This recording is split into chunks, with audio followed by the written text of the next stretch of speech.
Welcome everybody to follow Mare's leadership, AI Intelligence with AIheart, where we celebrate women who not only embrace innovation, but also redefine it with compassion and intention. This afternoon, we will hear from inspiring women who are leading in the age of AI, proving that true leadership is where intelligence meets the heart. So sit back, stay curious, and be inspired, because today, we don't just follow Mare's lead. We become part of it. To start things off, let's begin with something light and fun, no? An icebreaker to get everyone warmed up and thinking creatively. So here's the question I'd like everyone to reflect on. If AI were a woman, what kind of woman would she be? Would she be a visionary leader, someone who shapes the future, or a problem solver, always finding solutions to complex challenges? Or perhaps a mentor, guiding and empowering others along the way, or maybe something entirely different? So, okay, let's take a moment to think about our answers. If AI was a woman, what kind of woman would she be? I would really love to hear anybody's answer from this. So, if AA was a woman, what would she be and why? Does anybody want to answer? Yeah.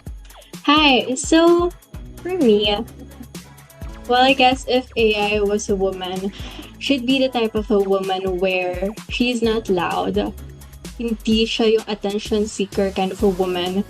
Whereas, kahit na ganun siya, you can still feel that she's ready for everything. Like, she's like ahead of everyone in every situation. So if other people is asking like, oh, what should I do next, or like, oh, ano mangyayari, like, she's not that kind of a woman. She knows the plan A, B, C, and D, and so on. So yeah, if I was a woman, I think na ganun siyang klaseng babae. That was very beautifully put. Thank you so much for that answer, Duchess. Can we have the answer of Gab? If AI were a woman, I think siya yung problem solver.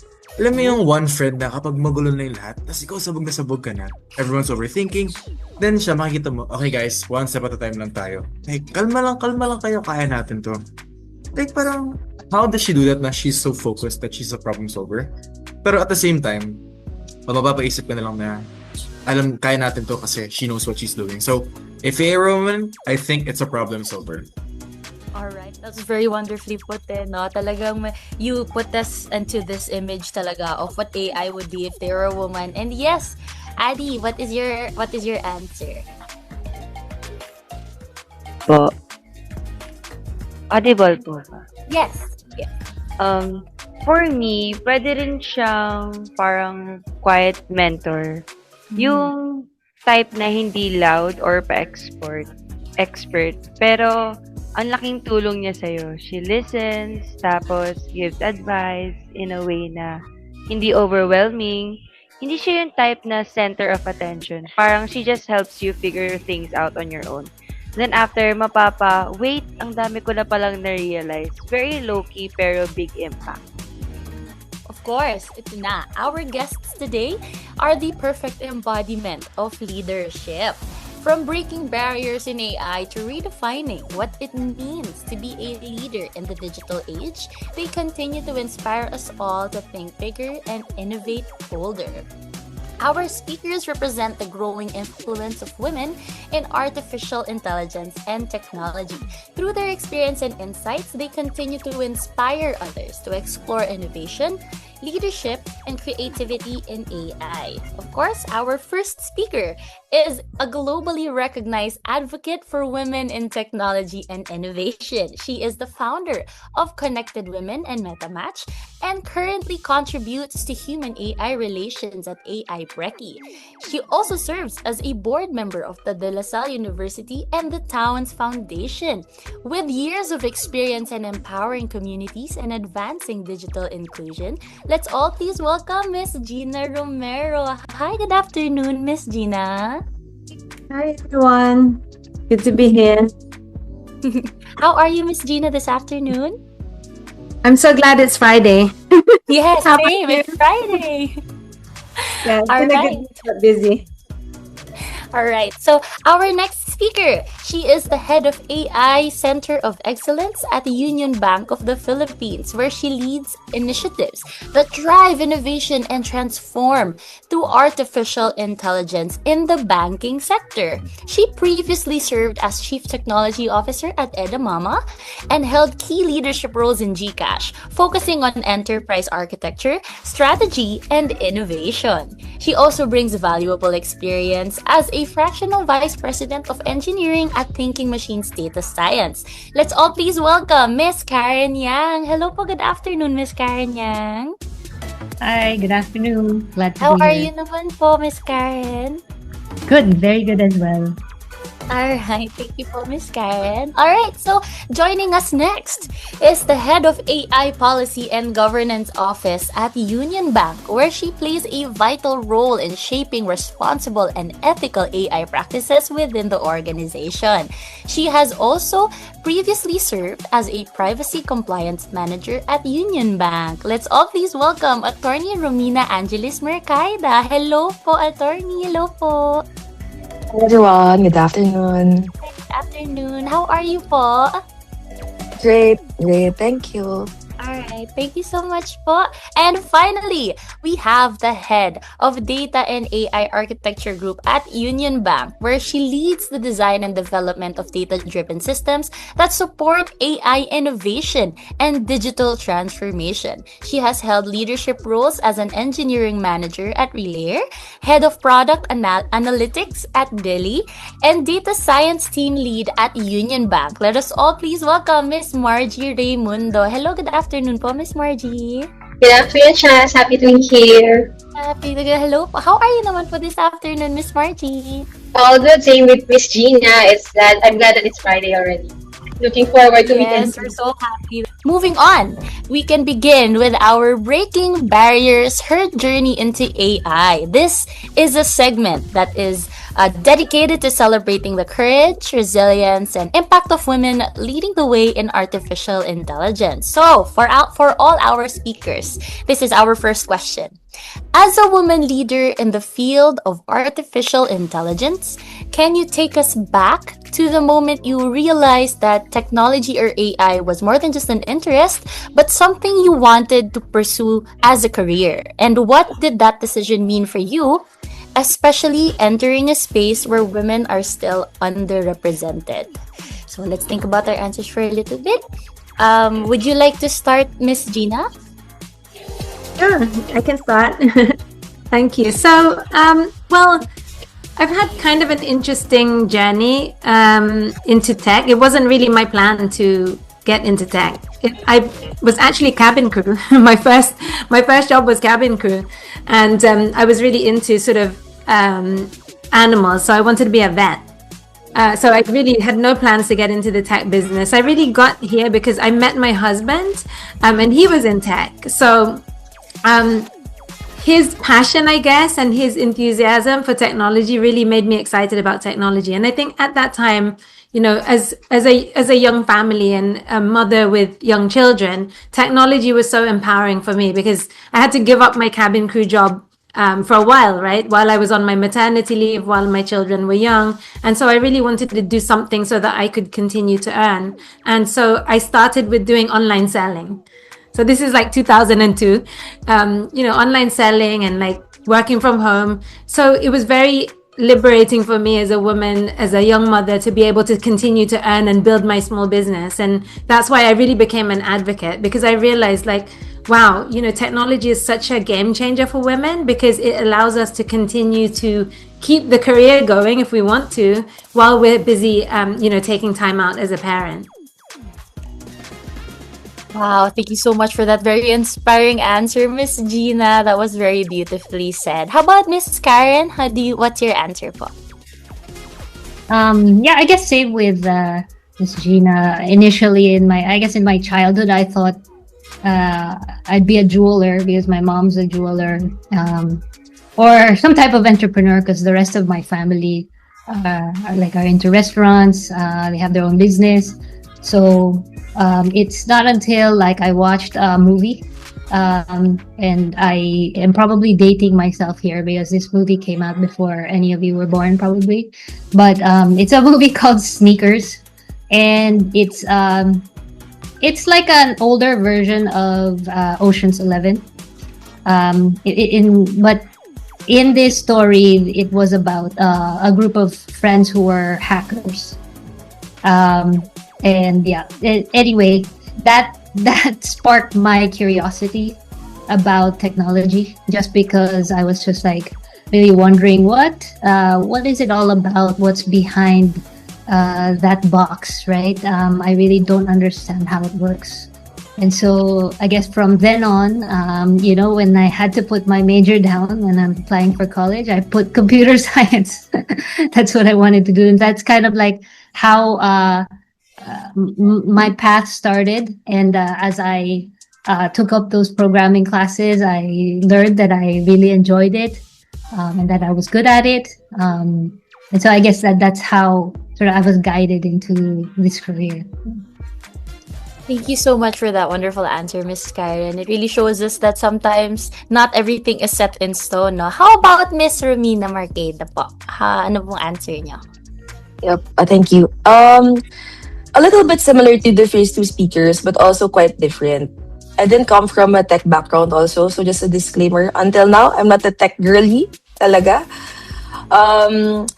So when I graduated in college, I was a bit idealistic, to be honest with you. I wanted to make an impact. I wanted to make an impact to children and to people. I was previously a preschool teacher, actually. But then I got into law, and still, the goal was still to make an impact, right, to people. And napunta ako sa banking sector, and there I realized there are tools that are already trying to make decisions about people, not just AI, right? Even other technologies. So I think when I learned about that, humans agad yung pumasok sa akin, humans, people, and then I wanted again to make a change, and I want to make an impact to people, kahit sa aspeto, in whatever spectrum. So there I learned that I want to be that someone to make sure that those decisions, by whatever technology there is, like AI right now, would be responsible, like would be fair, and would integrate, human values at the end of the day. Thank you so much for that answer, Miss Romina. Talagang same as the first two speakers din po, no? Talagang nothing is set in stone. So I think we would like to hear naman from Miss Margie. Miss Margie, how about you po? Hello, good afternoon. So I think very similar then with the three other guest speakers. So for me, it wasn't really an aha moment that, I want to be in AI. Because back in the days, AI wasn't really that popular. It wasn't really like a buzzword before. So for me, I think it's a natural progression. So I actually loved math when I was young. So I ended up being a mathematics instructor at UP Diliman. Until after I finished my master's degree, I became curious about what else I could do outside of the academe and decided to try something new. So that curiosity landed me a job as a data analyst in a multinational bank. And that was at the time when AI wasn't really as popular as it is right now. So as data analytics evolved, my role evolved with it. I could say that. So what started as working with data gradually progressed into advanced analytics and now eventually AI. So looking back, I really didn't plan to be in AI. I was just maybe curious. I kept on learning, adapting, and saying yes to opportunities to grow. So I guess for students, especially for women, I think similar to the other speakers, so there's no need to be or to have everything figured out early on. What matters is you are open to learning and allowing yourself and your interest to evolve. Grabe, very inspiring ng mga sagot ng ating mga speakers. I really love that thought of like when the curiosity talaga peaks for especially for everybody. If you really want to pursue it, if it really gives you that opportunity of course for success and all of that, it really will push you to do the best talaga. So of course, let's talk about the journey a little bit more naman po, no? So as a woman who has risen into leadership in technology and AI, were there moments in your journey where you felt you had to work harder to be heard or recognized? And how did these experiences shape the kind of leader you are today? I think I would like to start naman with Miss Margie this time. Sure, thank you very much for that question, Sia. So, early in my career, I think there were times when I felt I had to prove my ideas more strongly. And I think that's something that many women experience in technology fields, you know. But as you grow into your role and continue to prove value and deliver your responsibilities, I think the credibility builds up over time. So those experiences shape the kind of leader I become because they made me more intentional about creating safe environments or safe spaces where everyone on the team can feel heard, respected, and confident to speak up. Because you need to make your team feel valued in your organization, in your team, so that they would remain engaged, they would remain loyal, and of course, they would contribute more to the organization. Thank you so much for that answer po, Miss Margie. How about Miss Romina Marcaida po? I know your answer po. Alright. To be honest, when I started working in the tech with the bank, I was put into a place surrounded by women. So it wasn't really that difficult at first, women helping each other. I mean, it was very comfortable. But of course, we don't live in a vacuum unit that is just us, right? So when I tried discussing with other stakeholders, there you would meet people na perhaps malakas talaga yung boses nila, literally. But at the end of the day, for me, what I learned there is, and then working hard doesn't mean I had to become louder, really. But you'll notice also, I'm actually very proud to be with the set of women here because they're, way experienced than I am. But I guess learning from these people, I had to, and the rest of the people at the bank, I learned that I need to be clear. And for me to be clear, I had to be prepared. When I go into a meeting, I had to be purposeful, I have to be intentional, just so that I can make my message, come across. So it doesn't need to be loud, but needs to be clear and with intent. All right. Again, the message does not need to be loud. It just has to be clear, of course. Thank you so much, Miss Romina. How about you, Miss Karen? Okay. When I started my career, I was actually working in the US. And so I feel like I did have to work harder, but not because I was a woman. I think it was more also the cultural and sort of educational upbringing I had. In Philippines, I was in an all-girls Catholic school. I was rewarded for listening and being quiet. So it was a challenge for me to really speak up, especially amongst my fellow developers, American developers who did have that confidence to speak up. So it's still a work in progress right now. I'm an introvert as well. So I think that it's really more against, more like a challenge within me, talking to my self-critic. And that's how it shaped my leadership today, because I can recognize that in people that, hey, just because you're quiet doesn't mean you have nothing to contribute, that you don't have,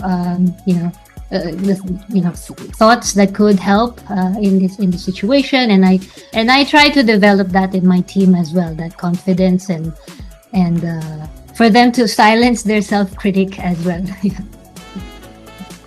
Thank you so much for that, Miss Karen. How about you, Miss Gina? Yeah, so, well, I think I'm a little bit different than the other panelists in that I've never worked in a corporate job. So, I didn't experience, I guess, the typical career barriers that a professional woman would experience. But I think my barriers came more from not fitting into like traditional structures. So, for example, I wasn't really very good in school. I really found it difficult to focus in that kind of structured learning environment. I learn much better when I'm hands-on, playing with things, talking to people, like really, out there doing it. So I really struggled in school, and I actually dropped out. So I didn't complete my degree. So of course I went out into the world of work without any degree. So that had in itself some limitations, I guess, in terms of which career path I could take. On the other hand, it opened up a different path to me, which was entrepreneurship. So, I think entrepreneurship catches a lot of people that are not really a good fit for certain types of traditional structures. So yeah, that has been interesting for me. It was a different route, but entrepreneurship, of course, has its own barriers and challenges as a woman, right? Like in terms of work-life balance on top of your running your business and running your family, but also when you think about the startup world, right, the technology and startup world, there are a lot of barriers in terms of accessing funding, accessing support networks and other things. So different types of barriers, different types of challenges, but definitely more on the entrepreneurial side. All right, thank you so much for that, Miss Gina. So we kind of see here talaga, no, that even in different ways that women really do encounter different kinds of barriers and limitations. And it's really inspiring to hear how these speakers did break through those barriers. And it really shows how these experiences really shape these strong women leaders that we have in our panel. So now let's look at the role of support systems that we have in our lives. So organizations like Union Bank and Connected Women actively promote innovation and inclusion. From your perspective as a woman leader in this field, how important are institutions and communities in helping women not only enter the AI field but also grow, lead, and thrive in the industry? How about we start naman with Miss Romina Marcaida? All right, thank you. Okay. As I'm not sure if Miss Gina mentioned a while ago, but Union Bank has been in partnership with Connected Women for quite some time already, with several projects. I mean, I remember being a speaker also in, I think, Elevate IDA or something. They were teaching data privacy and the learning sessions, and then you'll understand that actually Union Bank as an institution is just one of the many institutions that can hone and shape other women, right? And I think that's what's important. That's why it's important to have like organizations like Union Bank and Connected Women to work together, right? Because it doesn't just give access. Actually, when I realized that yes, it's important to give opportunities or to open the doors, but what matters more is once you give the opportunity, there would be organizations that would support the once the people enter the door already, once they have access to that already. So I think both our organizations, they give both. They give opportunities and they become what support after the opportunities come. Thank you so much for that, Miss Romina. How about Miss Margie? Sorry, what's your name? Yeah, Shaz. So, I think I would say that I'm very fortunate that I'm part of Union Bank because Union Bank is very committed to gender equality, and I think that is very obvious, not just in our culture, but as you can see today, we are women leaders here joining this event with you. And also one strong evidence of this is having a woman president and CEO. So I think that speaks very strong signal that Union Bank is really committed to gender equality. And more than just experience and skills, if women has no access to these opportunities, it would be hard for them to enter the field of AI. Hence, organizations like Union Bank and Connected Women are really very critical in opening the doors and opportunities. And as to what Romina mentioned, not only just opening the door, but also honing them, upskilling them, for them to also thrive in this field. It's very important, no, that we as women are empowered and also are empowering as well. So let's have naman po Miss Karen. Oh. Hi. Agree with the I guess the earlier point. Wanted to add that having communities and institutions provide that kind of like a safe environment for us to exchange ideas, support each other, help us through challenges that we may face. And then, like with Union Bank, I think it's like the policies for inclusion, diversity, they're formally kind of incorporated, right? And so it really opens the opportunity for us to move up in this field, and it provides real examples for students like you to believe that there's really no glass ceiling. So And so, of course, in behalf of all of us here in SBJM, we would like to thank you rin po for the opportunities that you do present to us, of course, in the future then po for us when we graduate. How about you naman po, Miss Gina? Yeah, so well, I want to talk a little bit about how we work together with Union Bank, because I think this would be quite interesting for your audience. So Connected Women is actually a community, and we upskill women from, well, all types of women from all diverse different backgrounds in technology skills. So we really encourage women to adopt technology and make sure that they can use this for their lives and in their professions. But aside from that, we also work very much with marginalized groups and women who come from underserved segments of society. So we have a program called Elevate 𝐈𝐴, where we upskill women really from these segments where they haven't had any exposure necessarily or education in terms of tech, and we bring them into projects. And the projects come from different clients, international clients and local clients who are building AI tools or digital tools. So when we worked with Union Bank, they were building a digital product for the bank, and they wanted to make sure that this product was actually really usable for all Filipinos. So how they partnered with us is we actually brought some of the women from our community from all over the country to test out this app and make sure that it was usable and it wasn't excluding anyone, and it was very easy to use and everything else. But not only that, we were able to give jobs to women who we have trained to be able to do the app testing.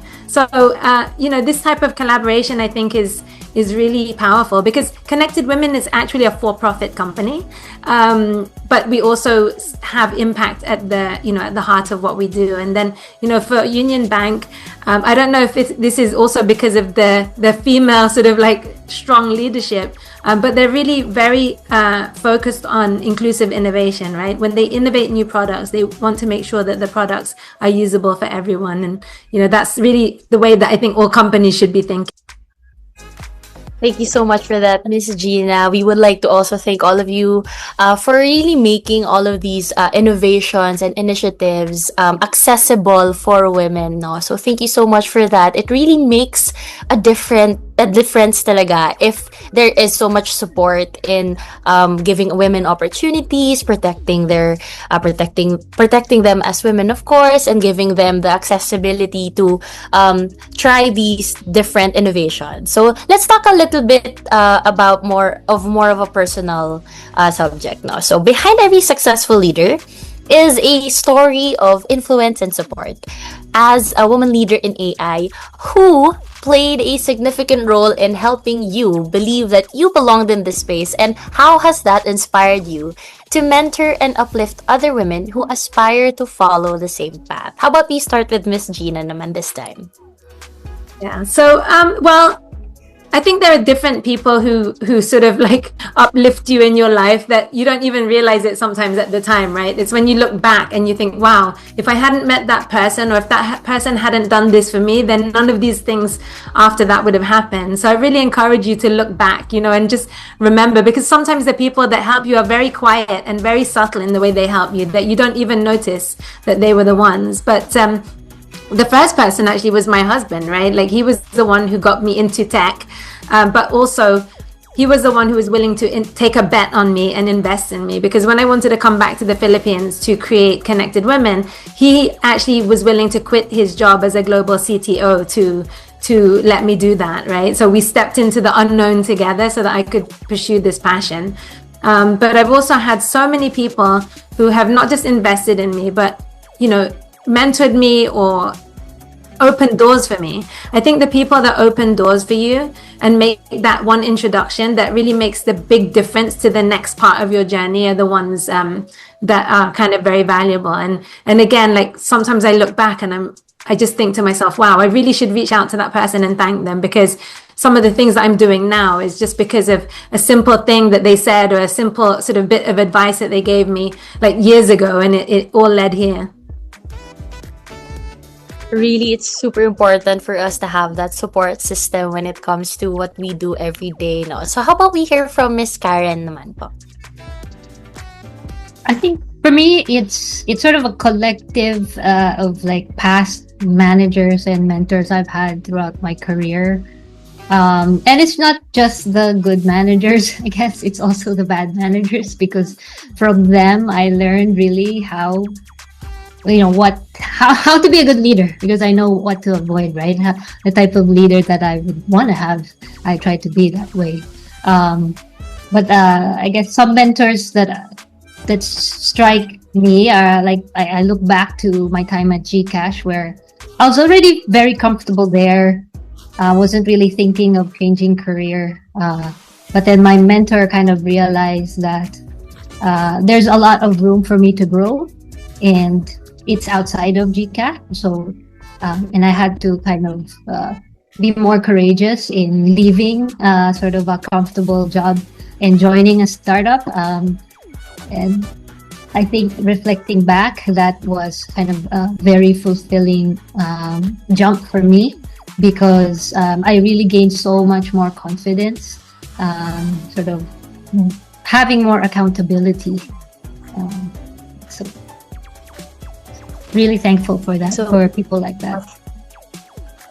Yes, thank you so much for that, Miss Karen. It's not just the good people, but also the bad people that we learn from, that we encounter, that we really learn and grow and kind of understand where we need to be. Thank you so much for that, Miss Karen. How about Miss Romina? Great, thank you. For me, it may sound cliche, but for me, it's really my mom. Because my mom works in a government agency that is highly, if I may say, male identified, because she works for like a peace, reconciliation, unity team. So all of those from within her rank and higher, they're all males, generals and such. So there I've seen how my mom stood beside those gentlemen. And there I learned that I can stand beside whoever I want to stand beside with, right? So it's literally like me learning that kind of figure in my life. So it also kind of gave me the confidence, the positive disposition of being a good figure for other people. But I share so that's like really the number one, my mom. But I also share the same sentiment with Miss Karen here, that, as I mentioned earlier, I was put in a team where we were all women, right? So yes, I was highly influenced by my mom, and I was given more responsibility by my teammates. So when you said how has that inspired you to mentor and uplift other women, of course I want to be someone who they would know that they'll be comfortable working with, and not really look up to, but someone that maybe sometimes if they think of a difficult situation, what would drums do? Something like that, that would really be an impact me. So those people who gave me that chance, the opportunity, and those responsibilities, they really honed me into who I am now. Thank you so much for that, Miss Rumina. Very inspiring, of course. Our moms, our number one woman in our lives, of course. How about you po, Miss Margie? Kanina, I was wondering, ako lang ba yung walang mentor? Pero looks like wala din sila.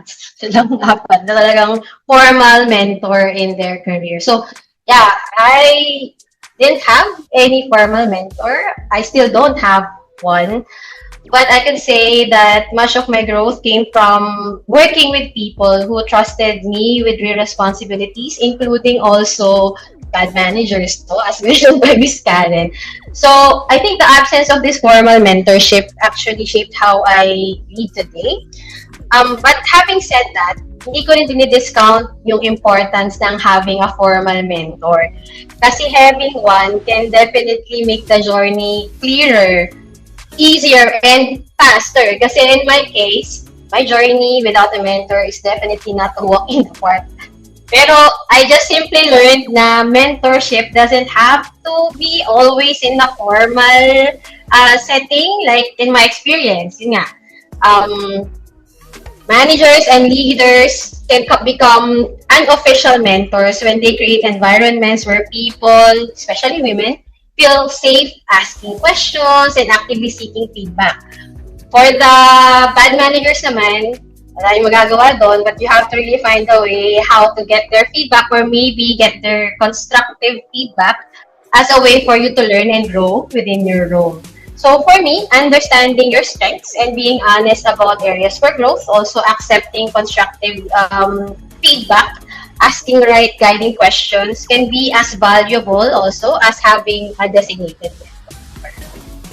Thank you so much for that, Miss Margie. And of course, to all our speakers, very inspiring, all the mentors that we have, and also as mentors ourselves, or yourselves rather, to empower women as empowered women as well. So for now, our last question, a question for reflection. If you could speak to your younger self as the woman leader that you are today, what would you tell her? About confidence, resilience, and the importance of taking up space in industries where women are still underrepresented. How about we start naman po again with Miss Margie? If I could speak to my younger self, I would tell her to, Margie, build confidence. That's very important, especially if you want to become a leader, You have to be confident talking to people, representing your team. And also, Margie, get a mentor. Kasi my journey wasn't really easy. I mean, I'm navigating myself. I'm navigating only with myself going to where I am today. So it really helps to have a mentor. And finally, maybe to not wait until you feel completely ready. Because for me, growth happens when you step into opportunities slightly before you feel prepared. So you have to speak up, take risks, be resilient, and kasi may mga challenges, no? So learn from your challenges along the way and trust your ability to learn. So I always tell myself na if there's a role where you can learn something, then grab that opportunity. Kasi when you don't know everything, that means you can learn a lot. Very inspiring, Miss Margie. Talagang doors will open for opportunities, and we suggest talaga that you take every opportunity presented to you, no? So how about you naman po, Miss Romina? I'm not sure if I should be talking to a younger self. I think I'm still young. But I guess just to not be afraid of, pardon my French, but for being the most stupid person in the room. I feel that a lot of times, to be honest with you, because as I mentioned earlier, I didn't come from a tech background. I always ask questions. It was really difficult blending into a tech-driven company. But all those experiences humbled me in a way that I was really not afraid to just jump and take the leap and, just listen to everyone, and just to understand all that they're saying and to decide on your own, what is correct, what is perhaps a little bit needs improvement. So, and just after that, don't be afraid to speak up. Don't be afraid to, when you ask questions and then you clarify and then you give your points. I think that's very important. For me. All right. How about you naman po, Miss Karen? I do recall when I was younger that I took a break from tech, and I did question whether or not I could do well in this space. I guess I mentioned I worked in the US, in Silicon Valley.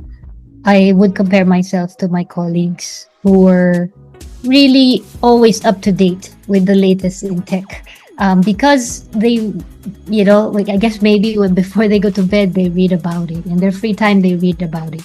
But for myself, I had other interests. I love cooking and baking. So I would tell my younger self that it's okay to take a break and veer away from that path. It's really challenging, especially in tech, because you feel like you're going to fall behind. And I even took a break of 3 years to pursue. I opened my own pastry shop for a bit. And then I was able to get back into tech. And this happened twice, actually. So I just wanted to send that message to my younger self, actually taking a break, gaining experience outside of tech, makes you a better person when you come back. You have a different perspective. You have a different experience. So yeah, that's I guess the advice I would give is not to worry about it too much. Yeah. Very inspiring, Miss Karen. No? We really all just do go on our own pace talaga. How about you naman po, Miss Gina? Yeah, so I was thinking about this question a lot, actually. And, one of the things that I've learned, so my kids are Gen Z, so I think probably just a little bit older than some of our audience. And, they have such a different point of view in many ways, and they have such a clear set of priorities. I think that are different to the priorities that I was sort of that were instilled in me. And I think that, my kids add so much value to my own perspective, right? So I think maybe I can be a little bit rebellious, and rather than actually giving advice to my younger self, maybe I will ask my younger self for advice, because I think she did a pretty good job, given that she didn't know what was going to happen next. And I think if I asked my younger self for advice, she would probably say something like, keep learning, be curious, have courage, and have fun. And so I want to try and follow that advice, even as I'm getting older. How very beautifully put, no? So sometimes we want to give advice to our younger selves, but sometimes what we need is also advice from our younger selves. That same hungry for opportunities and all of that. And it's very beautifully put. Thank you so much to our speakers for those wonderful insights. I'm sure that we have all learned so much from all what you guys said. I really, really resonated with a lot of the things that you guys said. Of course, as a woman myself, and wanting to, of course, make sure that I have a successful path too, hearing, of course, your answers is very inspiring. So let's give them a round of applause, guys. Thank you so much for our speakers. But now let's have a different segment. It's time for AI Hot Take. AI, the floor is yours.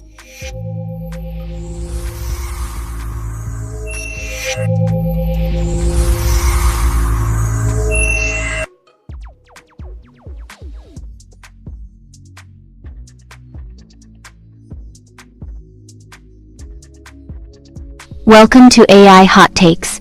In this segment, we present bold statements about technology and speaker may agree, disagree, or challenge the idea.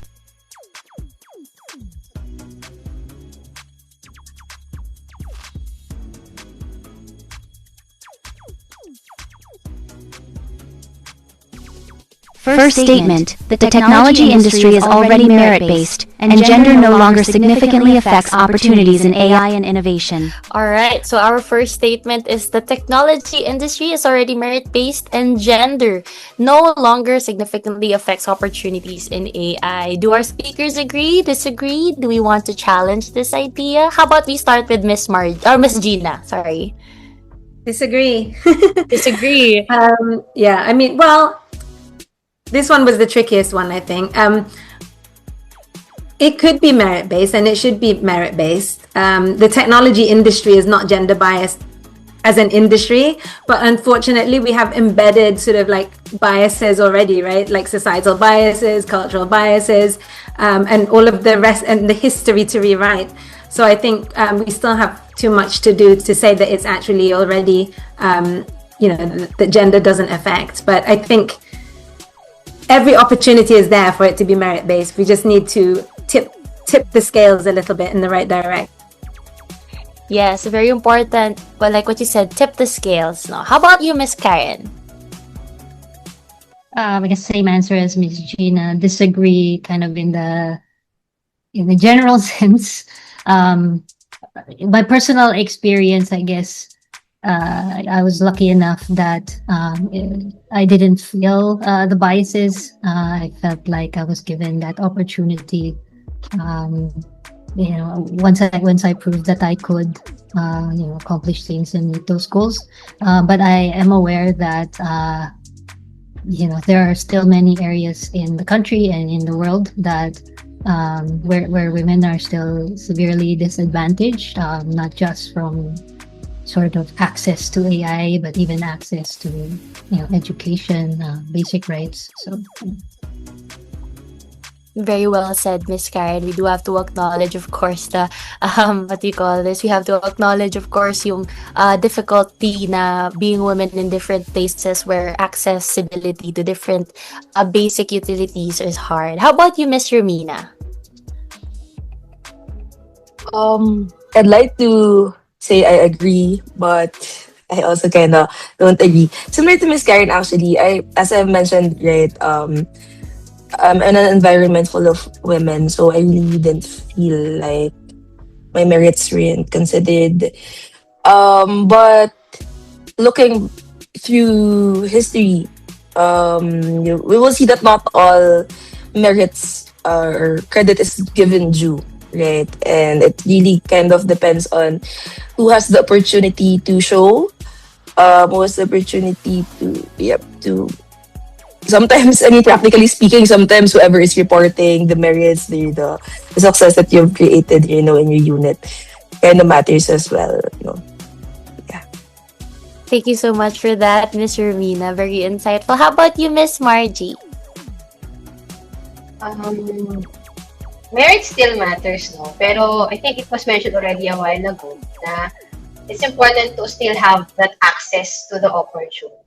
And also the same kasi I'm in this position, so I really didn't feel na there's bias, but there is. Maybe subtle lang siguro. But it still affects the reality na hindi lahat nabibigyan ng equal opportunity for visibility, support, and growth. That's why very important yung mga organizations like Union Bank and Connected Women. Yes, very much so. Thank you so much to Union Bank and Connected Women for making these initiatives accessible for a lot of women. Thank you so much for that. Next, AI hot take.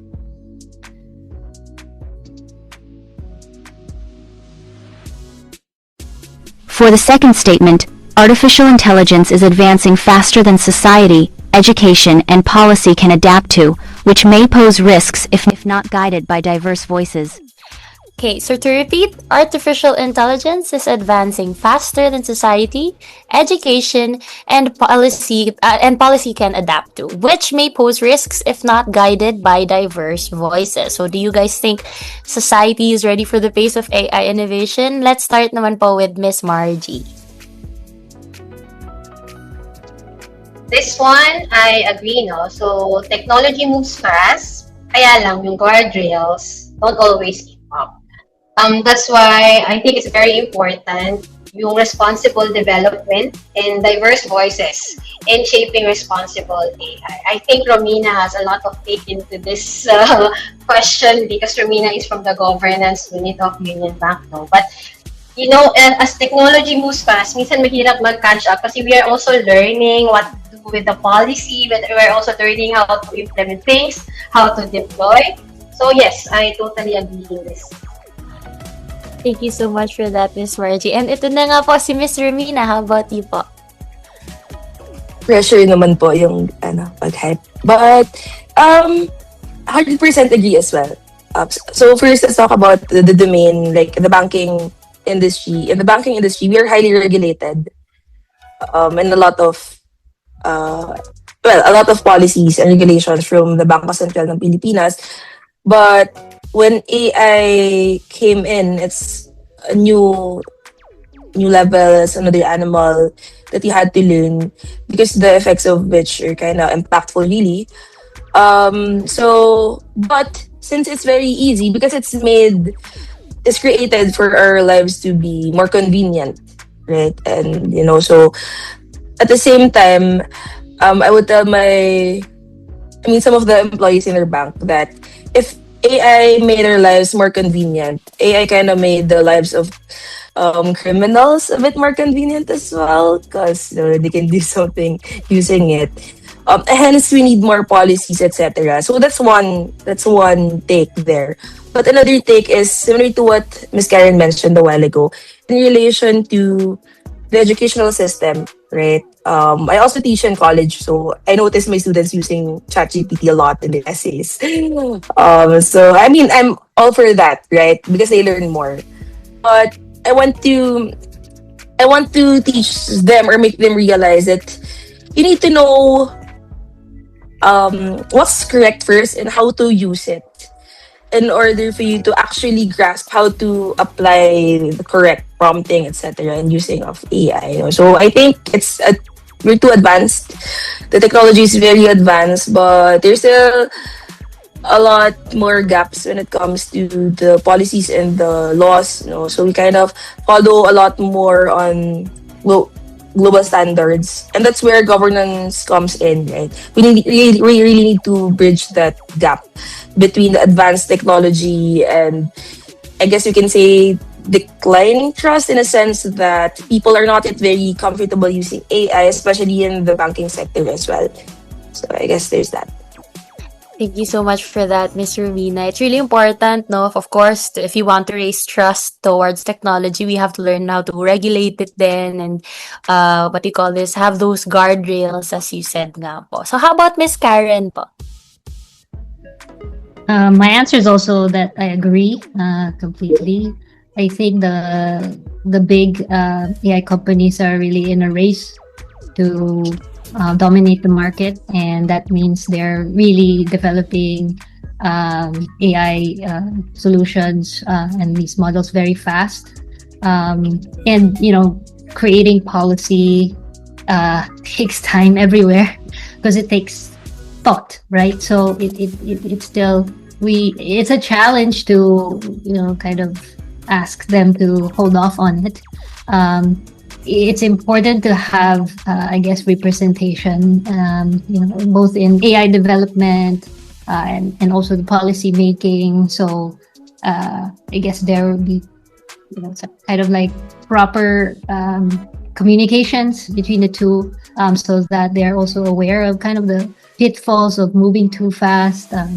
Helping them visualize what would happen if there were no guardrails. So yeah, I think it's important to have this representation. Thank you so much for that, Miss Karen. How about you, Miss Gina? Yeah, so this is the heart of the work that we do at MetaMatch, actually, on the MetaMatch side of my work. So we do a lot of testing of AI systems, and so the responsible companies really understand, especially when you're talking about very sensitive areas and compliance areas like financial services and health, right? we can't just release products out there without making sure that they're really fit for purpose. It sounds so obvious when you say it out loud, but again, like, you know, I really agree with the statement, because the speed that everything happens is fast for anyone to keep up with. I mean, even those of us on the panel who are in this space every day, every morning when we wake up, there's something new, right? And it's good sometimes and it's bad sometimes. So we're really playing catch up all the time. It's very exhausting, actually. By Thursday, I'm already tired, and that's just from the tech-related news. But it's also very exciting, right? The pace of it is very exciting. There's always something new to learn. So I think, you know, for us, we really are constantly advocating for inclusion, not just gender, right? Inclusion and diversity, you know, of all kinds in technology, so that we don't scale up biases that already exist, because bias is not created by technology, right? Bias exists in society, and most biased systems haven't been resolved in society. So when we bring those same systems into tech and then we throw a load of money at it, it basically just scales up. So yeah, I'm happy to say that one of our most in-demand services right now at MetaMatch is app testing, where we can actually give livelihoods to the women.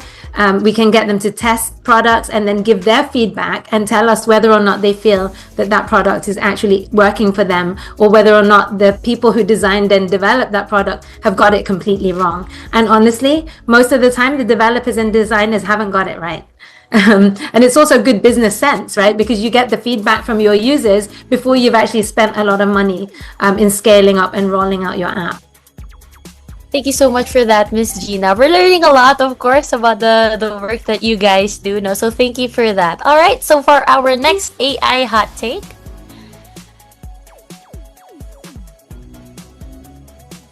Third statement.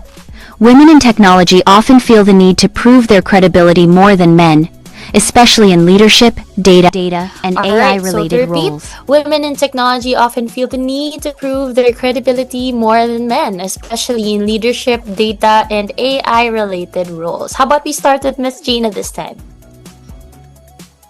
I don't think I feel the need to, but I think one of the amazing things about, you know, coming from a non-tech focused background is that you bring a different perspective. So when I speak with AI companies, even in Silicon Valley, where all of the people in the call are male PhDs, right?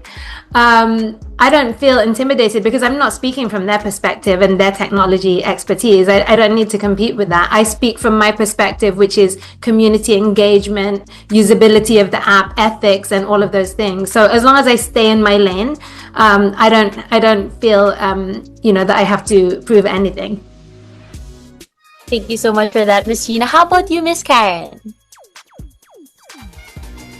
I guess because I do have that self-critic, that voice in me, I do feel that need, but not, I guess, not because I feel like men are better. It's just more like my own personality, I would say. But I guess I feel that there still are, I guess, stereotypes where, you know, men are more techie, women are not, and in that sense, I kind of enjoy actually surprising them. When I say that, oh, I'm heading, you know, AI Center of Excellence, or I'm a CTO. I feel like that's I feel like the achievement in that. Thank you so much for that, Miss Karen. How about you, Miss Romina?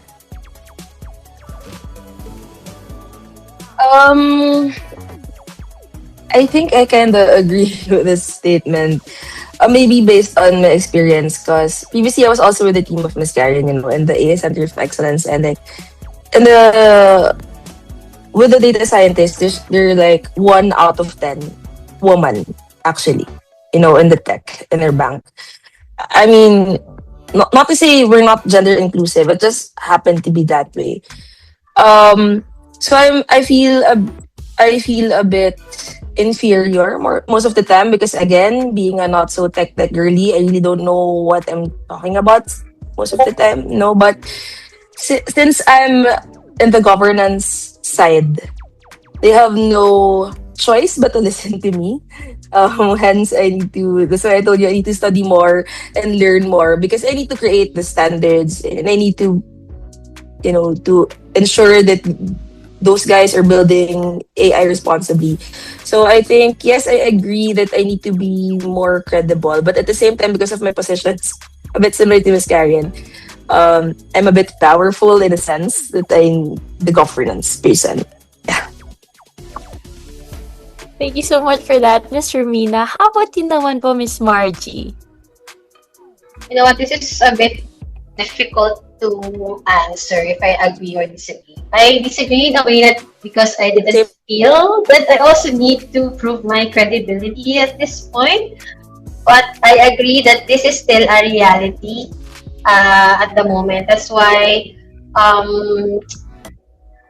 we have to surface this reality so that the leaders would be aware that this is still happening, and for leaders to, of course, create fairer systems and programs like this to open up the opportunities to more women. Kasi even in my team, mas maraming lalaki kaysa sa babae.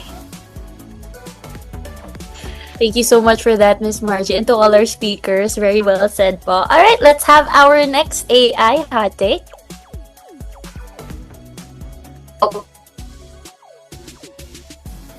Fourth statement. Having more women in leadership positions in AI and digital innovation leads to more ethical, inclusive, and socially responsible technology. Alright, to repeat, having more women in leadership positions in AI and digital innovation leads to more ethical, inclusive, and socially responsible technology. How about we start with Miss Margie this time? Ako, I agree with this because I believe diversity improves decision making. So ethics will be stronger because there's more perspective, or perspective is broader when you are inclusive and when you include not just women but also people of different backgrounds. Thank you so much for that, Miss Margie. How about you, Miss Romina? Yep, I agree as well. I mean, well, even in the statistics, right? The more population or the more sample that you'll get, you're gonna result into like perhaps more accurately better results. So, and realistically speaking, more narratives, more lived experiences, then more positive results hopefully, or maybe not positive, but you may reduce bias because you kind of understand a lot of narratives. So more women leaders, and also I'm sure women are very level-headed, and mediating a lot of things, and so their insights would be very valuable. Yes, truly. I truly believe in that as well. Of course, as a student leader myself. How about you, Miss Karen? I guess agree with Attorney Romina about bringing in our set of different lived experience, because we contribute some I guess part of our contextual parang intelligence, right? So we would know how these solutions would be applied to the home setting, to kids. So it brings more balance, I guess, to the solution, and prevents biases. So we may be able to, detect the blind spots or the gaps within like data sets and AI models and things like that. That otherwise they wouldn't even, because they don't know what they don't know, right? They didn't experience those biases. That's true po, Miss Karen. Thank you for that answer po. How about you, Miss Gina? Yeah, so I think lack of diversity in tech, let me approach it from a tech perspective, has been a major problem globally for decades, literally decades, and it doesn't seem to improve much. So you're talking about less than 1/3 of women are in tech roles, right? And when you scrutinize that data, the real top decision makers in tech are often not within that third, right?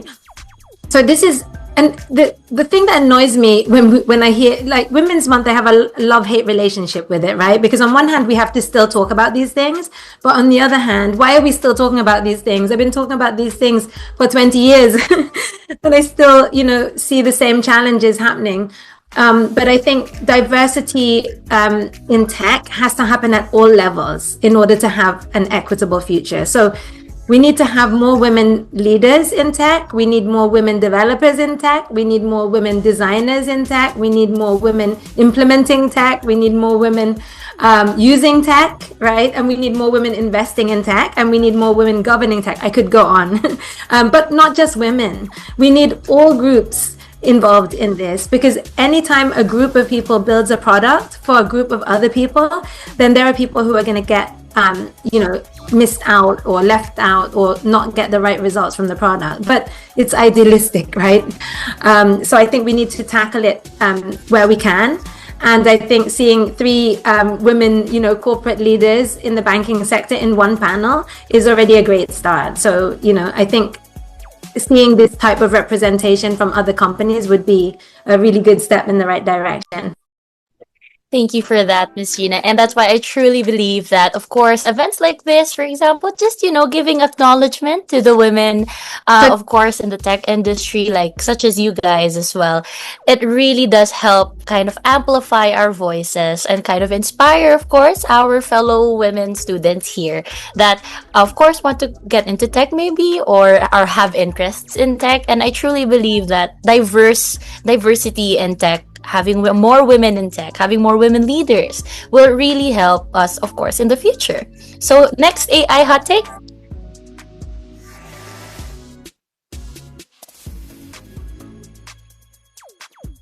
Fifth statement. Companies that actively promote diversity and inclusion, such as initiatives seen in the banking and tech sectors, are more likely to produce better innovation and decision-making. All right, so to repeat, companies that actively promote diversity and inclusion, such as initiatives seen in the banking and tech sectors, are more likely to produce better innovation and decision-making. How about we start with Miss Gina this time? Agree. Strongly agree. All right, thank you so much for that, Miss Gina. How about Miss Karen? Agree as well. I think we've reiterated the reasons a while ago about giving our perspective, eliminating biases and such. Thank you so much for that, Miss Karen. How about you, Miss Romina? 100% agree as well. And yeah, we actually mentioned a while ago, right? A lot of roles that could be filled out by women should be there. Yes. How about you, Miss Margie? Also strongly agree. So different perspectives means you can challenge assumptions and of course innovate. That's very true. Well, like we said a while ago, diverse voices, of course, bring different perspectives and, of course, make it better for everybody. So next AI hot take?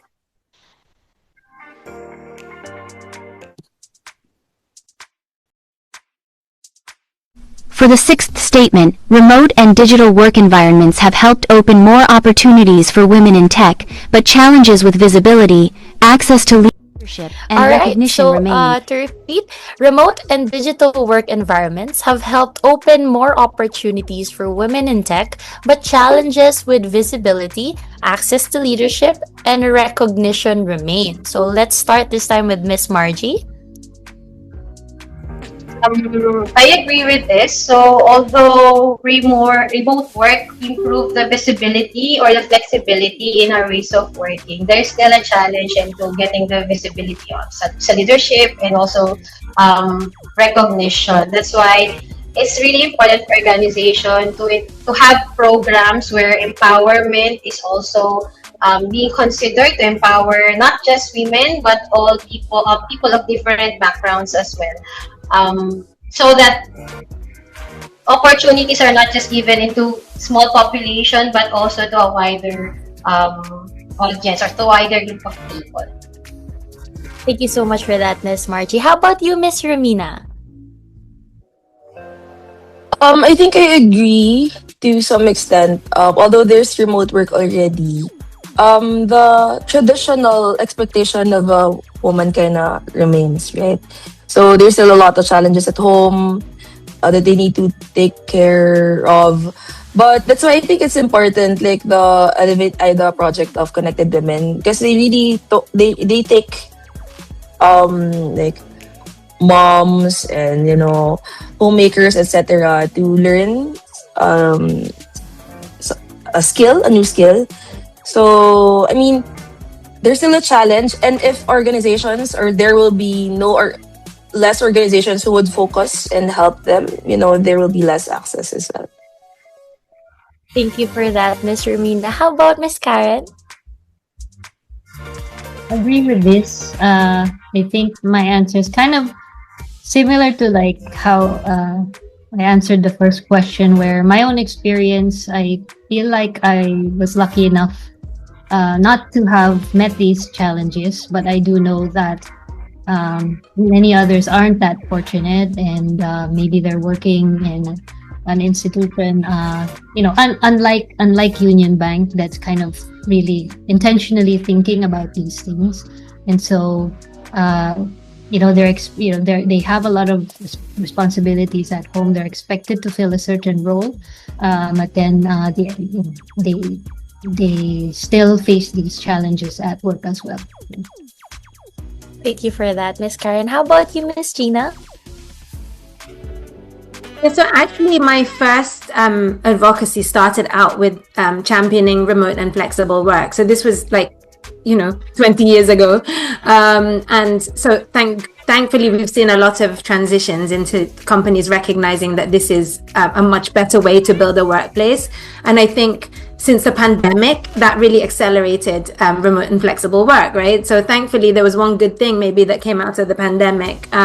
But from Connected Women's perspective, that is really where we see the game-changing opportunity for women, because and those from different sectors as well, because if you're a parent and you don't have childcare and you still need to make an income, especially if you're a single parent and a breadwinner, remote and flexible work is the difference between being able to earn and not earn. If you're a person with disability, if you're in a very remote area, right, there are so many reasons why a person cannot get to a physical traditional workplace. So of course, it can't always be the case for every type of job, but I think that where a job can be done remotely, I think we need to trust people to do their work well, even if you're not watching them. Very true, Miss Gina. Thank you so much for that. All right, we can have our last AI hot take. AI? For the last statement, artificial intelligence systems can unintentionally reflect bias, which is why representation of women and diverse groups in AI development is...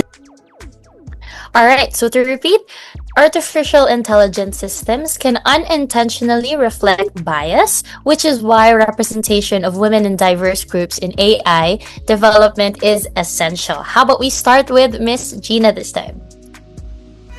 Yeah, so, we talked about why it's important, but I think I want to give a bit of reminder, or maybe a warning, like a warning with peace and love to everyone, that, we have to be very careful about not contributing to bias, right? Because systems are already biased, and then when we feed data into those systems that basically reinforce that bias, then the systems scale up the bias. So just a very simple example of that is like at home with children, right? I mean, you guys are too young probably to have families, but when you have families, let your girl children play with robots. Let them wear blue and let the boys wear pink if they want, because colors and toys shouldn't be gendered. Let all children build with Lego blocks and do these things, and let's not reinforce. That's just one example, but let's not reinforce biases because we ourselves are not conscious. And then I think only then can we start to slowly resolve some of the systemic and data-related biases. Thank you so much for that, Miss Gina. Truly very inspiring, very correct that, of course, we ourselves have to be very careful to not fall into these biases ourselves, or rather even project it towards the people around us, as simple as our friends, our future families, our family members right now, and all of that. Thank you so much, Miss Gina. How about Miss Karen? Agree. Completely agree. I think Miss Gina pretty much said it completely. I guess I just wanted to add, like, the AI works with or it's based off of the data it's trained on, and the questions, even the questions it's asked of it. So then it's really important to have representation, even at the developer level, to be able to identify those biases. Yeah. Thank you so much for that, Miss Karen. It's very important talaga for us to not fall into these biases, as we said. How about you, Miss Hermina? I totally agree with both speakers. I strongly agree that AI reflects bias. And as Miss Gina mentioned a while way back, that there's AI doesn't create the bias, right? It's already existing.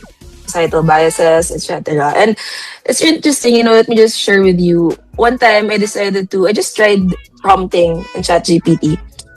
Show me a successful person. And guess what?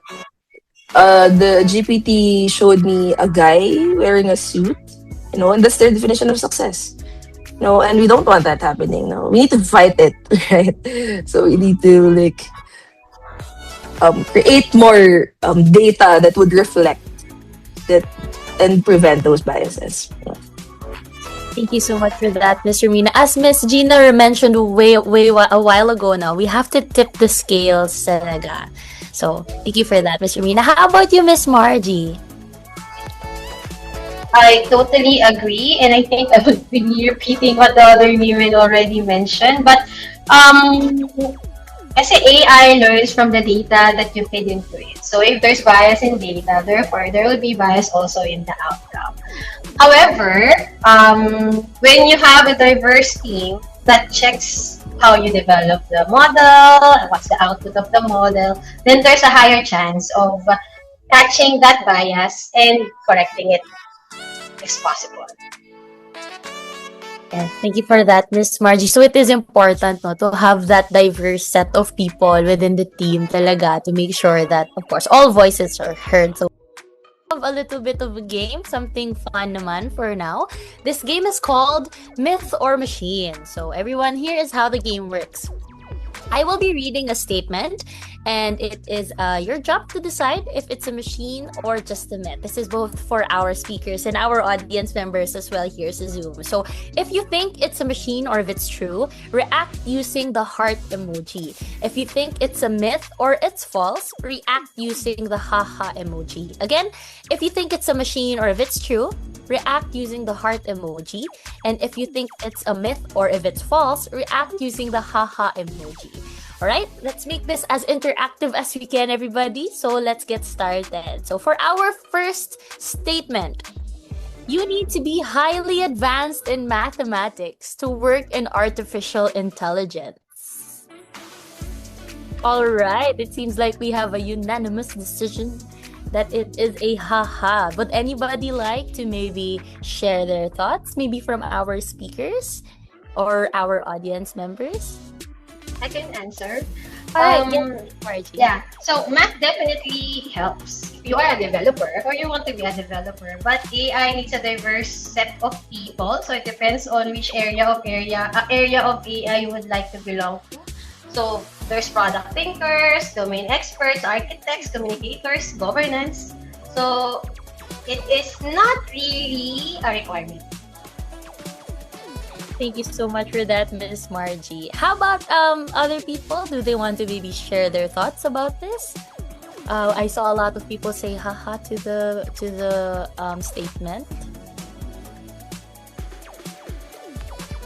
Alright, sige. I think we can move on to our next statement. No? So next statement.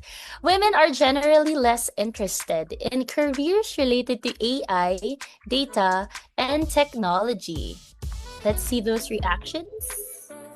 And again, there's a lot of ha-has here, so a lot of people think, or rather believe that this is false. Does anybody from our audience or maybe our speakers want to maybe share their thoughts about this?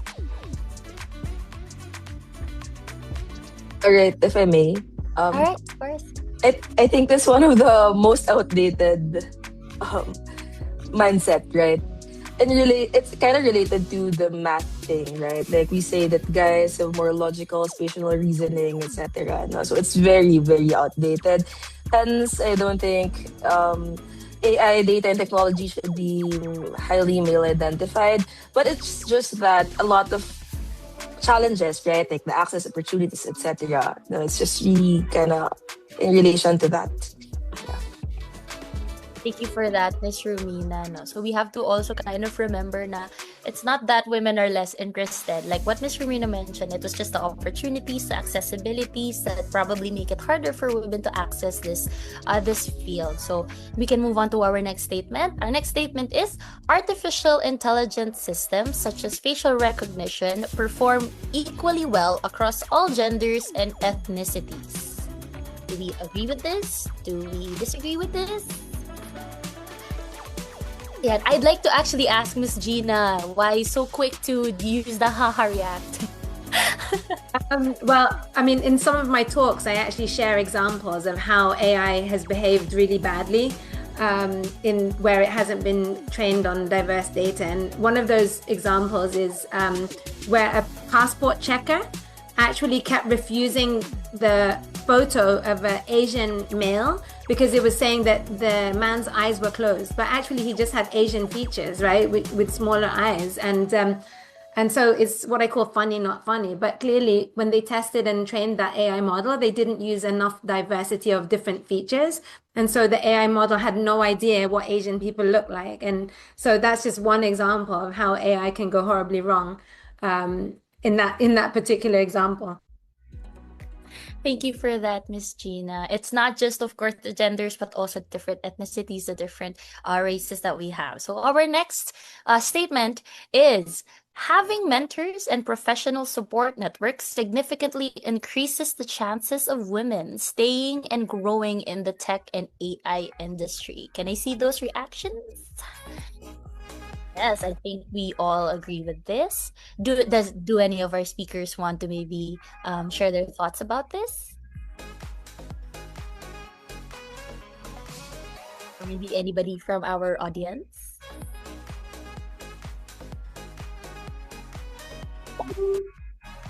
How about I hear from Miss Karen this time? I saw that you reacted with a heart, Miss Karen. Well, we touched on it a while ago that I guess it's important. I wouldn't say it's isolated to women. It's for everyone throughout their career to have these support networks and mentors. Maybe the support networks more so in removing the friction for women because I guess they exist. It more strongly exists for us. Yes, very true, Miss Karen. Thank you for that answer. All right, so for our next statement, leadership diversity in companies lead to better innovation. Well, wait a minute. Lead to better innovation in digital transformation and artificial intelligence. Do we agree? Do we disagree? Yeah, and I can see hearts all over the place already. All right. I saw Miss Gina again use the heart react so very quickly. Yes, Miss Gina, would you like to share with us your thoughts? Yes, I agree.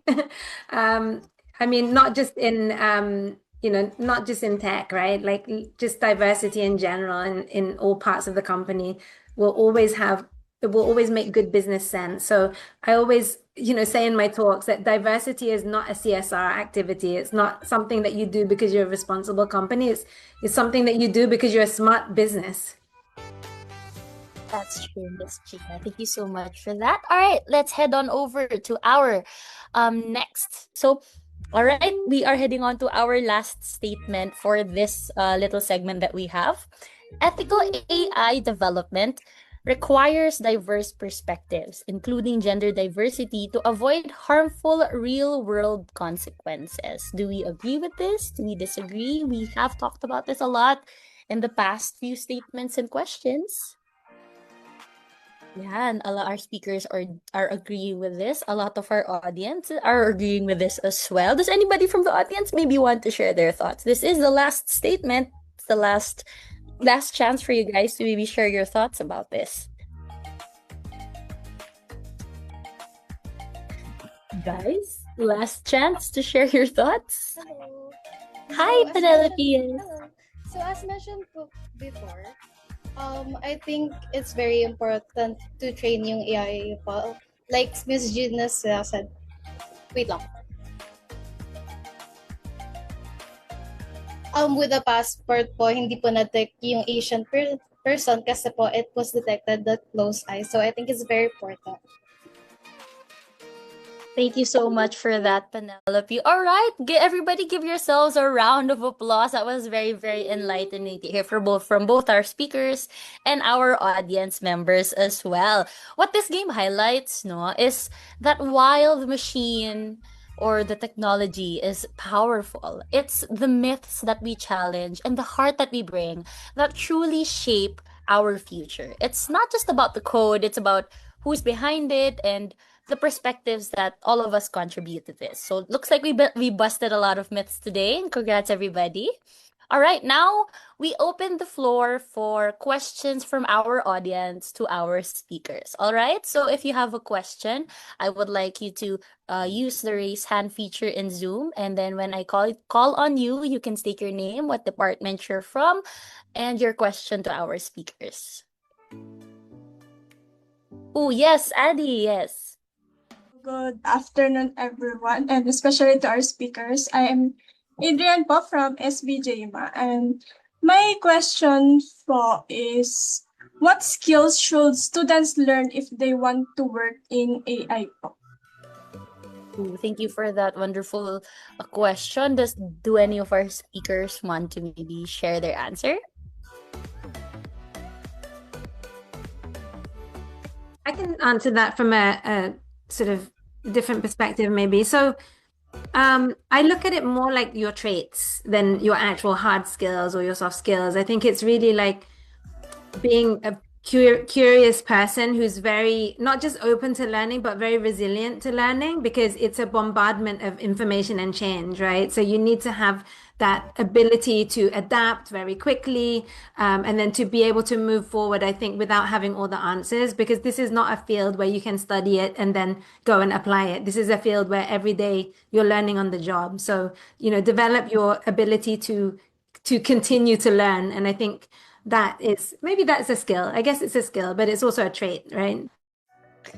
Thank you so much for that, Miss Gina. Do any of our other speakers want to share then? Miss Romina?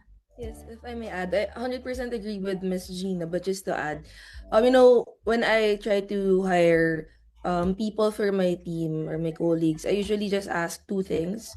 Do you speak well? Three things. Do you speak well? Do you write well? And do you have some level of affinity to something, especially tech? Because I think it's really difficult to learn new for my case, right? Not for the tech side. It's really difficult to learn new things. But if you have that kind of level of affinity and you have the tendency to commit to something and that you're willing to try it and understand it, because I also started from scratch, as in zero knowledge, and I started in the banking industry. So, but that's what drove me into where I am now, really. So, and also why I said speaking and writing, because you need to manage a lot of people. You're not just working with the AI, you're working with a lot of people, and you need to explain to them. Because for me, I don't understand AI that well before, right? But the tech people needed to translate that to us, to laymanize these things. And so it's kind of important also as a skill set. Thank you so much for that, Miss Romina. Yes, Miss Karen. Yeah, just wanted to add to the traits. I think humility is important as well, because it leads to you acknowledging that you don't know, right? And so then you will try to learn as much as you can. And in this field, it's like there's so much information and so many experts, right? But I think the person who is able to be humble about it will be more reachable to your team. You're more able to kind of see what people need, and how you can develop your team to fulfill that need. So Thank you for that, Miss Karen. How about you, Miss Margie? Maybe you want to share something din po. Nagsalita na silang tatlo, so I have to also add something. um, Siguro number one, AI literacy, not the deep technical part of it, but maybe just knowing what AI can and cannot do, and also critical thinking. So one can assess or check the output of the model, the data that is fed into it, and also for us to identify the potential biases. Yung bias na paulit-ulit natin pinag-usapan yun. Thank you for that, Miss Margie. All right, so do we have any other questions that the audience maybe want to ask? Yes, Sir Greg. Question po. Yeah, I just want to follow up on the answers of the speakers, no, because I'm coming from the academe as well, and preparing you guys for the next step, no, of the corporate world. What I've noticed is that, of course, for the generation of today, the confidence is quite low. That's where we are having a problem at. Maybe because students nowadays are afraid to actually make a mistake, no, and fail. But actually, that is what's needed in order for you to grow, no. So important yun eh, kasi and that is also dangerous because AI is here now. Students tend to rely on AI so much because of the low self-confidence, but that is where, you know, your thinking and your own discernment comes in, no, because at the end of the day, you're dealing with humans. Always remember that AI is just a tool to make lives better, but not to replace it. Yun. Thank you so much. Thank you so much, Sir Greg. All right, well, it looks like we have another question. Yes, Joaquin. Hi everyone. I just wanted to zoom out for a second though, because it's no secret that globally the Philippines has been playing a bit of catch up compared to other countries when it comes to tech and infrastructure over the past decades. But considering how unbelievably fast AI machine learning is evolving right now, what's your honest prediction for our country in the next 5 to 10 years? Do you think we're gonna leapfrog, or do you think the gap is just gonna be as wide as it is already? Very, very wonderful question. Do any of our speakers want to share their thoughts? Yes, Miss Gina. I love the future questions because in honesty, there's no right answer, right? Like we have no idea what's happening. And just to acknowledge the point about students and the uncertainty, like there is so much uncertainty right now. Like I really feel for you guys because you're just embarking on your sort of like next chapter, right? Or getting ready to embark. And I think you're probably facing more uncertainty than we faced. Or other generations have faced at this point. So it's really challenging, as well as being very exciting because we have more tools available to us than possibly other generations. But I think in terms of the Philippines, so I'm Filipina, I'm half Filipina. I grew up in the UK. So I had the opportunity to live in the UK, to live in Singapore, and to come back to the Philippines. And I think we have such incredible talent here. That is our real advantage. Like we have smart, passionate, talented people in the Philippines, probably more than other countries that I've been in, or at least on par. But for sure, infrastructure and everything else is still a major challenge. Where I feel we can really look, I don't think we're going to compete with the open AIs in the world. We're just not there, right? So we have to be realistic. Not yet, not now. But where I think we can really excel is that we have such a lot of people that are passionate about solving our own problems at home. And we have so many problems that need solving. So when we leverage on tools and we take that passion, that compassion, the brains that we have, the talent that we have, and we try to solve our own problems first, I think that could actually, A, accelerate the development of the country, and B, give us the edge in terms of being AI implementers, right? Users of the tool to actually drive our own economic prosperity and build a better future. So you guys listening in, we're looking at all of you. We're not relying on you because we're also here, but we need you. We need your brains to come and help us build the solutions for this better future that we all keep dreaming about. Thank you so much for that, Miss Gina. Does anybody po from the Union Bank side naman po want to maybe share their perspective on this question?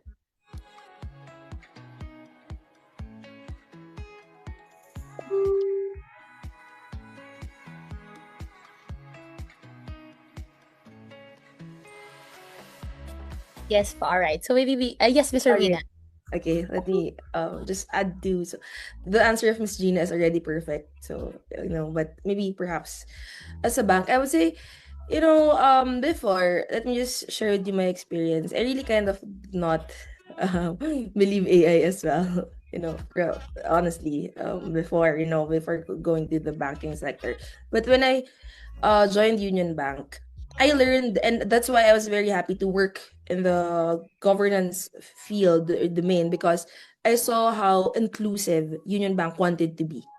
No, so it's kind of a bit related to what Miss Gino was saying, that to solve our own problems first. No, so for the banking, for Union Bank, for example, we really believe in reimagining what banking means to uplift lives. That's our common motto right now, vision for the bank. So I'm thinking, if we would create projects or create products that would be inclusive, it would kind of help a lot of people, not just the access to. And you'll notice in the pandemic, a lot of banks shifted to digital, right?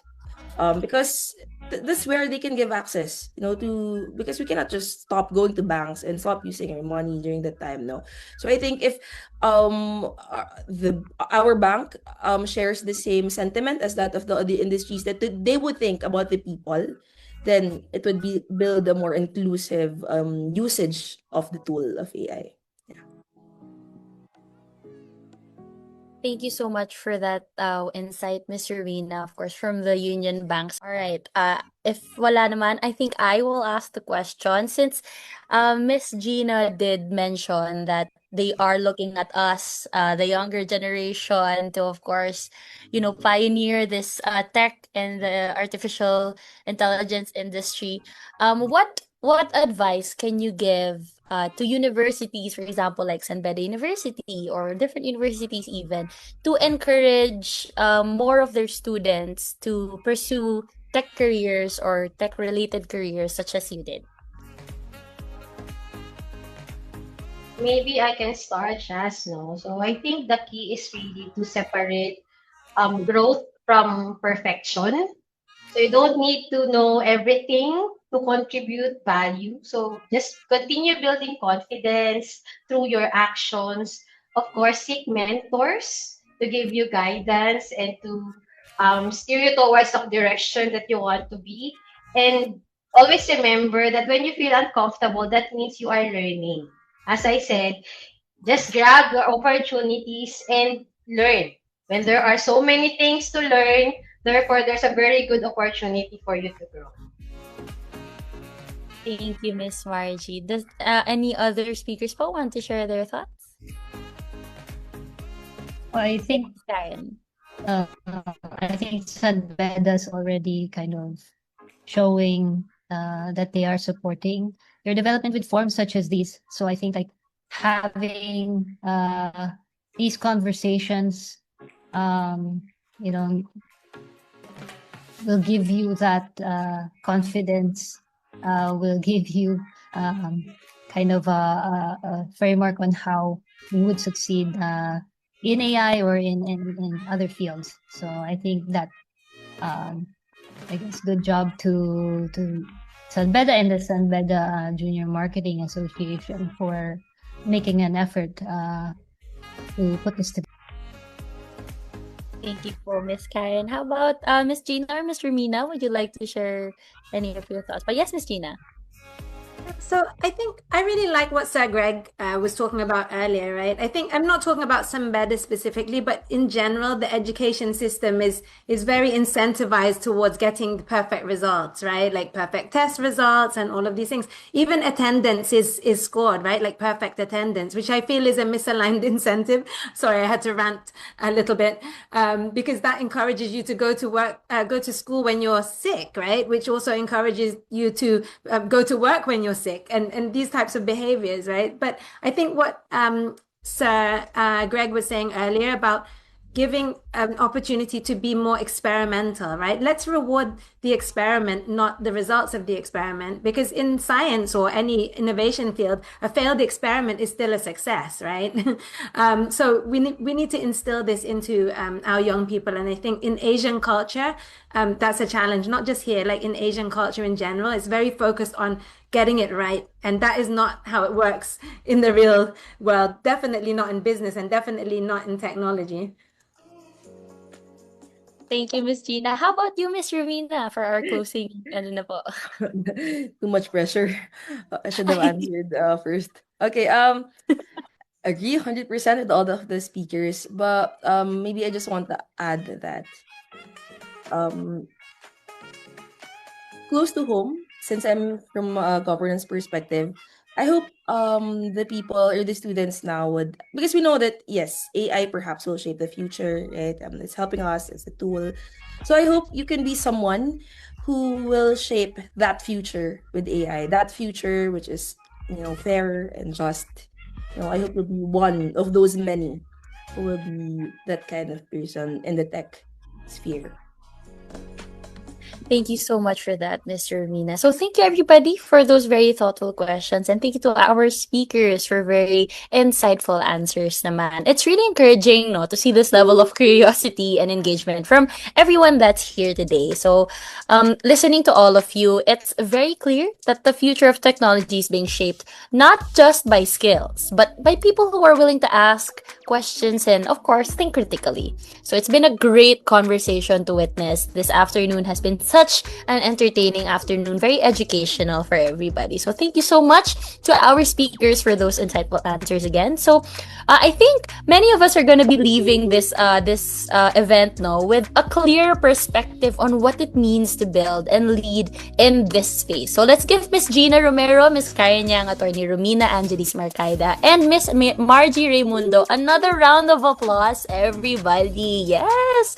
Ang galing-galing po ng mga answers niya. Thank you so much for it. Today's discussion reminded us that artificial intelligence is not just about machines or algorithms. It's about the people, the ideas, and the leadership. And as we celebrate Women's Month, we are reminded that women are not just a part of the future of technology, they are shaping it with innovation, courage, and heart. On behalf of the organizing team, we extend our sincerest gratitude to our speakers, our guests, and to everyone who joined us today.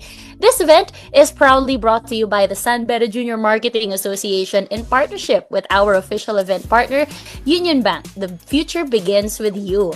May we all continue to support and empower more women to lead in technology and beyond. Once again, I am Shaz Victoria, your host for this year's Women's Month 2026.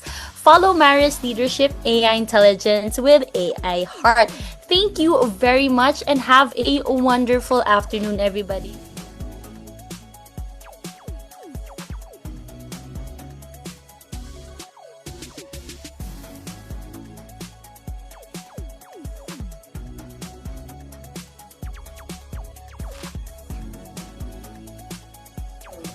Thank you, 𝐸𝐵JMA, for